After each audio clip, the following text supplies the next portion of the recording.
Good morning. I want to tell you a little bit about myself and how I work and how I might be able to help you.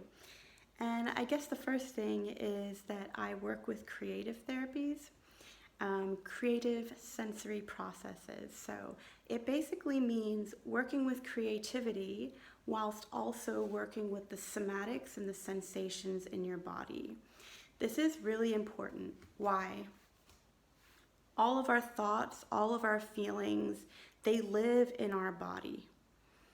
I have worked across the span of just anxiety to depression to trauma to numerous other nuances of these, and I'm really not into individual diagnosis because whether it's abuse or whether it's addiction, all of it is in the psychosoma.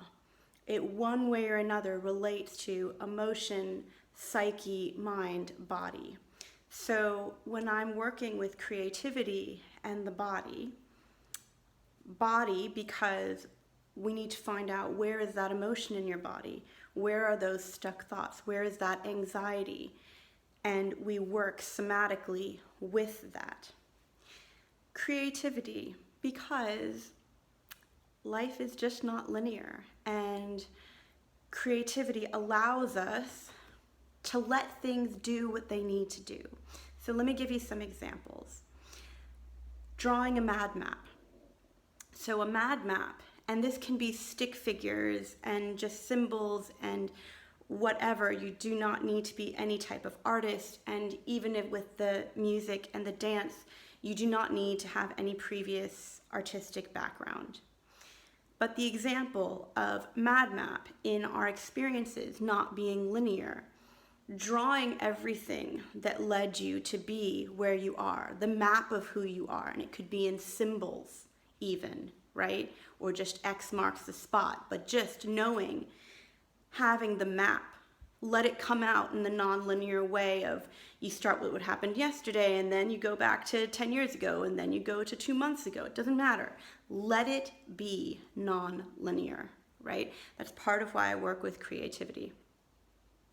The other reason why I work with creativity in arts is because very intense experiences, traumatic experiences, or even really intense anxiety, the Broca's area of the brain that controls speech and language can get slightly damaged. So difficult experiences are very literally hard to talk about.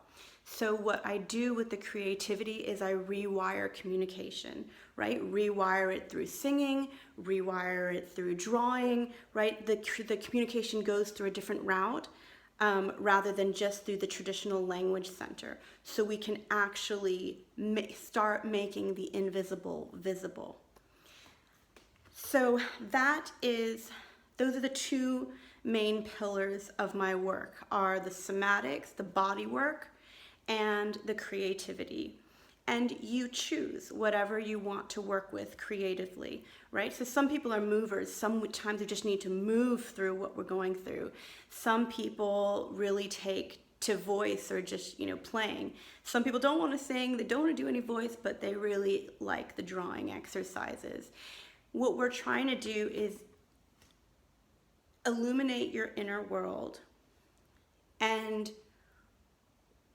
get more control over it, but also rewrite things that need to be rewritten. How are you talking to yourself? Your self narratives. So being able to rewrite the story of who you are, rewrite the picture of who you are. And in for example, creative therapies, one of the reasons why I like them is instead of working with the wheel of tolerance means like we do activities within your window of tolerance. Instead of the window of tolerance, we work with the wheel of capacity. So we're building your capacities, your capacity to inhabit your body with aliveness, your capacity for resilience, your capacity for recovery. And I use a very empowered approach, meaning I'm going to give you little activities or practices or self-interventions, right? So when I'm feeling like this, you've got a practice to go to. This is how I reset my nervous system when I start getting anxious. Or, for example, with grief, rocking back and forth, things that you can do to either channel your emotions, to self-intervene, to manage what you're experiencing. But management and recovery and ongoing life resilience, so that you can walk differently in the world. And that for me is the piece on social change, that you have really addressed it from the inside out, and you walk differently in the world, and you are a way shower of a different path.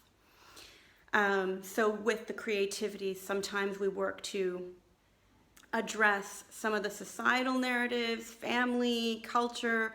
What is it that you're comparing yourself, and what is it that's bringing you down? So I'm very compassionate, and I'm also very practical. I also want to just say that this was an unintended career path for me, in the sense that I did go through a mental health challenge myself, and I found that talking therapies were not enough. They just weren't doing anything. And I did these. I did the art therapy, I did the music therapy, I did the dance therapy, and they worked for me. And then I went and I got qualified in them. So I also know what it is to be on the other side of this, right? So like, I'm coaching you and I'm supporting you therapeutically, but I also know what it is to actually have to go through this process. And I think that's why I'm more compassionate, and I set feasible goals for wherever you are in yourself.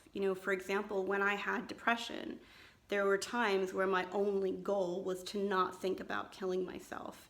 And that was my goal for the day, and that was all I can manage. And then obviously I went through a recovery process, and my goals became more resilience. Then my goal became more aliveness,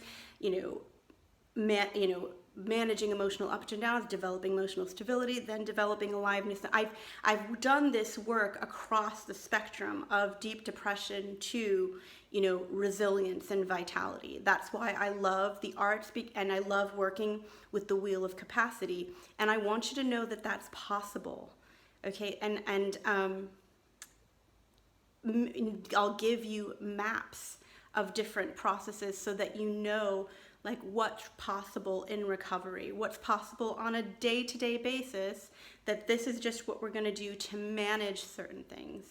And then this is what we're going to do to heal things bit by bit, right? So I've been on the other side of it, and so I'm very compassionate, and I'll work with wherever your starting point is. And I think the last thing is just that your voice and your story matters so much, because for me, this is also about collective liberation. And if we don't tell the stories of, if we just voice it in our sessions together, and it's just voiced, maybe the society has not understood the kinds of challenges that you're going through.